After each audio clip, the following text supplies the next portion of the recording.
أعوذ بالله من الشيطان الرجيم بسم الله الرحمن الرحيم اللهم صل على سيدنا محمد وعلى آل محمد كما صليت على إبراهيم وعلى آل إبراهيم إنك حميد مجيد اللهم بارك على محمد وعلى آل محمد كما باركت على إبراهيم وعلى آل إبراهيم إنك حميد مجيد بسم الله الرحمن الرحيم نادي عليهم مثل العجائب تجده أن لك في النوائب كل هم وغم سينجلي بعظمتك يا الله بنبوتك يا محمد بولایتك یا علیو یا علیو یا علیو.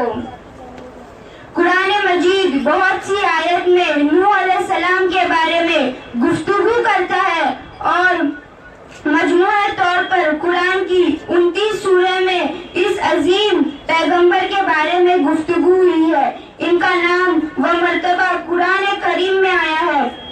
محققین و مفسرین نے لکھا ہے کہ نوح علیہ السلام کا نام عبدالغفار یا عبدالملک یا عبدالعلی تھا اور نوح علیہ السلام کا لقب انہیں اس لیے دیا گیا کیونکہ وہ سالوں سال اپنے اوپر یا اپنی قوم پر نوحہ یا گریا کرتے رہتے تھے.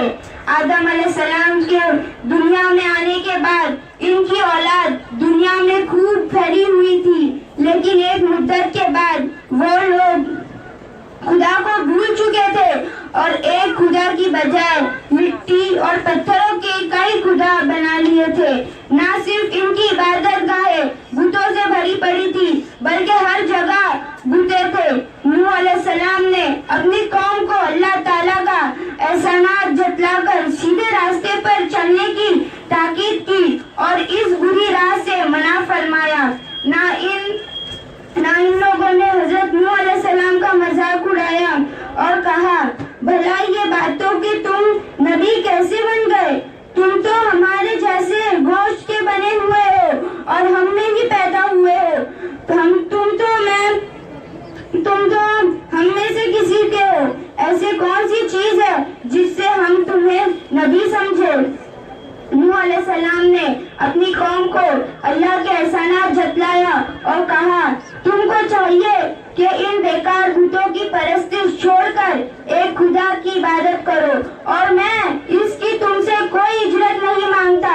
تمہاری ہی بھلائی ہے کہ تم میری بات مان لو کہ نصیحت کرتا ہوں. نوح علیہ السلام نے کوئی سیدھے 900 سال تک اپنی قوم میں واعظ و تبلیغ کی اور کوشش کی کہ وہ خدا واحد کے سیدھے پرستار بن جائے، مگر ان پر کوئی اثر نہ ہوا. بلکہ حضرت نوح علیہ السلام واعظ فرماتے تو ان کا مذاق اڑاتے، کانوں میں انگلیاں ٹھوس لیتے تاکہ ان کی آواز کانوں میں نہ پہنچ جائے. صرف چند لوگ ہی تھے جو نوح علیہ السلام پر ایمان لائے تھے. قوم کی یہ بدکاری اور نافرمانی دیکھ کر نوح علیہ السلام نے اپنے رب کو پکارا کہ اے اللہ میں ان قوم سے تنگ آ گیا ہوں، اب تو ہی ان سے ان کا بدلہ لے. اللہ تعالیٰ نے حضرت نوح علیہ السلام کو حکم دیا کہ ایک کشتی بناؤ اور یہ بھی حکم دیا کہ دیکھنا اب کوئی کسی کی سفارش نہ کرنا، اب ان پر ضرور عذاب نازل ہو کر رہے گا. حضرت نوح علیہ السلام خدا کے حکم کے مطابق کشتی بنانے لگے. جب آپ کشتی بنا رہے تھے تو قوم کے لوگ ان کا مذاق اڑا رہے تھے اور انہیں کہہ رہے تھے کہ ان کو تانے بھی دے رہے تھے کہ کشتی تو بنا دیے ہو مگر پانی کہاں سے لاؤ گے. حضرت نوح علیہ السلام نے اپنے کام میں لگے رہے. جب کشتی بن کر تیار ہو گئی تو خدا نے حکم دیا کہ اپنے آل اور ان لوگوں کو کشتی پر سوار لو جو مجھ پر ایمان لائے ہیں، اور ہر جانوروں کا ایک ایک جوڑی ہی اپنی کشتی میں سوار کر لو. سب لوگ کشتی میں بیٹھ گئے تو نوح علیہ السلام کی کشتی پر خدا سے حکم آیا کہ زمین کے سوتے پھوٹ پڑے جن سے لکڑے بندھے ہوئے تھے ناؤ پر. وہ ہوا سے ٹوٹ گئے اور اس کے ساتھ موسلادھار بارش شروع ہو گئی. زمین پر پانی پڑنے لگا اور حضرت نوح علیہ السلام کی کشتی پانی میں تیرنے لگ گئی. پانی بڑھتا گیا اور حضرت نوح علیہ السلام نے دیکھا کہ ان کا بیٹا پانی میں ڈوب رہا ہے. تو آپ نے اس کو آواز دیا کہ کہیں تم بھی آ جاؤ اور خدا کے عذاب سے بچ جاؤ. لیکن مگر اس نے نوح علیہ السلام کو جواب دیا کہ تم جاؤ، میں کسی پہاڑ کی چوٹی پر چڑھ کر اپنی جان بچا لوں گا.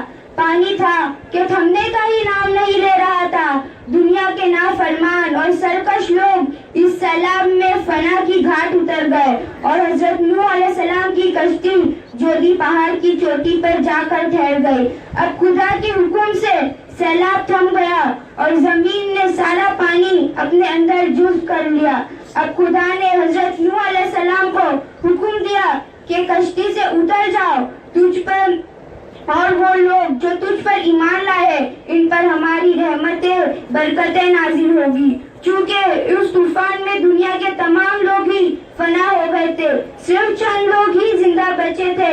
اس لیے حضرت نوح علیہ السلام کو آدم ثانی بھی کہا جاتا ہے اور انہی کی اولاد اس وقت دنیا میں آباد ہے. درود و پاک پڑھے آپ کے اور آپ کے آل پر.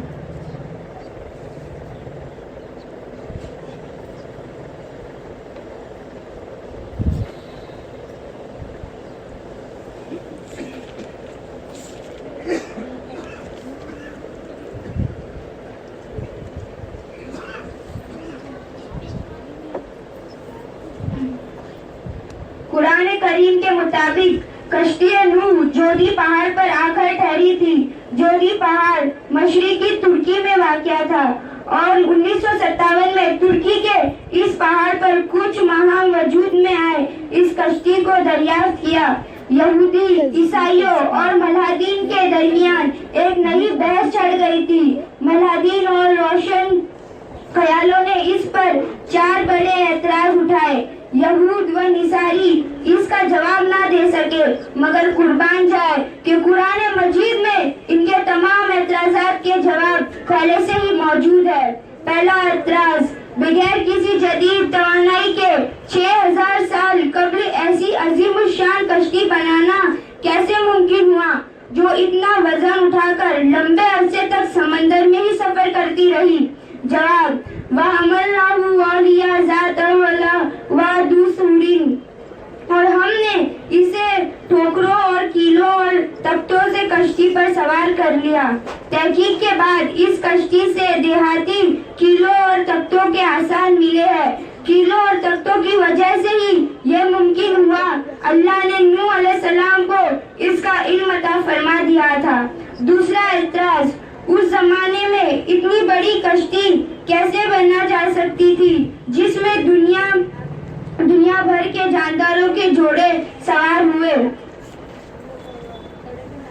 جواب، حتی اذا جاء امرنا وفصلت التنور قرانا اعمل فيها من كل زوجين اثنين واهلك الا من سبق عليه القول ومن آمن وما آمن معه كلمون.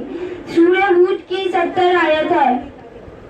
یہاں تک کہ جب ہمارا حکم آ پہنچا اور تنور ابلنے لگا، ہم نے کہا کہ اس کشتی میں ہر ایک جانوروں میں سے ایک ایک جوڑی یعنی ایک نر اور ایک مادہ سوار کر لو اور اپنے گھر کے لوگوں کو بھی سوار کر لو، ان کے جن پر پہلے سے ہی بات پڑ چکی ہے، اور سب ایمان والوں کو بھی اس کے ساتھ. ایمان لانے والے بہت ہی کم تھے، یعنی کہ کشتی کوئی عام کشتی نہیں تھی بلکہ بہت بڑی کشتی تھی. یہ کشتی 3 منزلیں تک تھی اور بہت لمبی چھوٹی تک بھی تھی. اس میں 500 بے اسرائیل کے ڈبے سوار کیے جا سکتے تھے اور 25,000 جانوروں کی گنجائش موجود تھی. اس لیے اتنے جانوروں کا سہمے جانا بالکل درست ہے. تیسرا اعتراض، اتنی بڑی کشتی اتنے عظیم طوفان میں بغیر لنگر کے کیسے تیر سکتی ہے؟ جواب، وقالت سابو فیہا بسم اللہ مجرہا ومرسہا ان ربی لغفور رحیم. سورہ ہود کی 57 آیت. نوح علیہ السلام نے کہا، اس کشتی میں بیٹھ جاؤ جو اللہ ہی کے نام پر اس کا چلنا ہے اور اس کا ٹھہرنا ممکن ہے۔ رب بڑا مہربان اور بڑا رحم کرنے والا ہے۔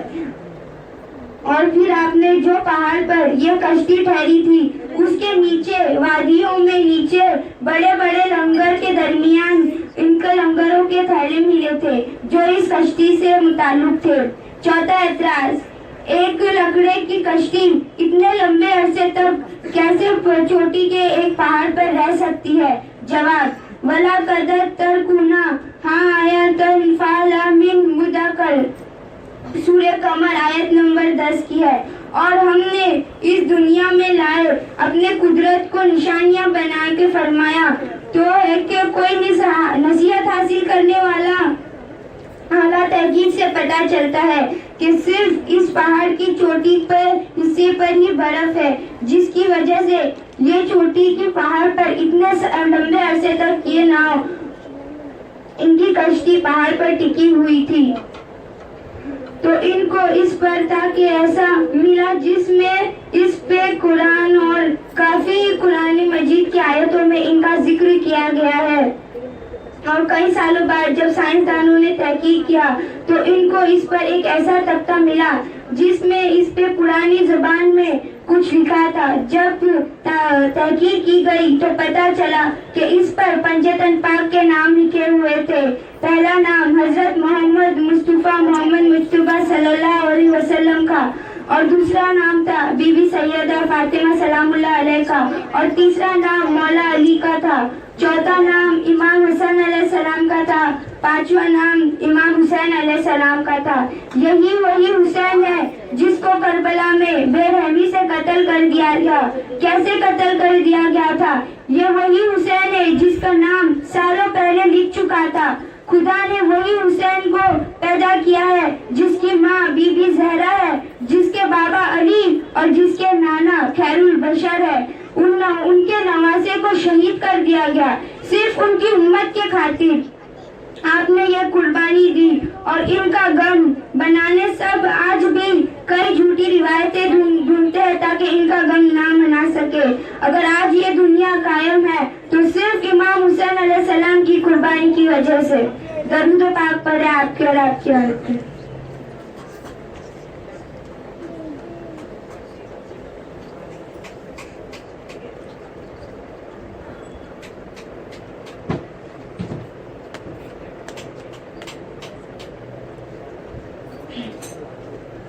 صحیح بخاری شریف میں ایک حدیث ہے جس کا مفہوم ہے کہ نبی پاک صلی اللہ علیہ وسلم ابھی چھوٹی عمر میں تھے۔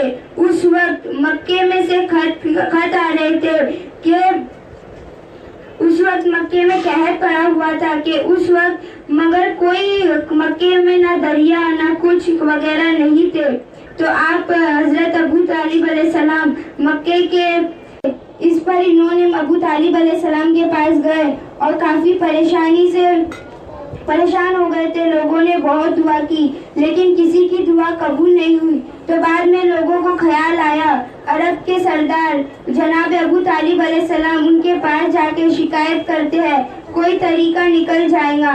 تو جناب ابو طالب علیہ السلام کے پاس سب لوگ پہنچے تھے۔ جناب ابو طالب علیہ السلام نے لوگوں کو تسلی دی اور اپنے آپ سے آپ صلی اللہ علیہ وسلم جب چھوٹے تھے ان کو لے کے باہر کی طرف جانے لگے۔ ایک دفعہ وہ اتنے خوبصورت سے بچے تھے جیسے ان کے بال آسمان کی ریشیں تھی اور ایسا لگ رہا تھا ان کا چہرہ چاند مبارک جیسا تھا۔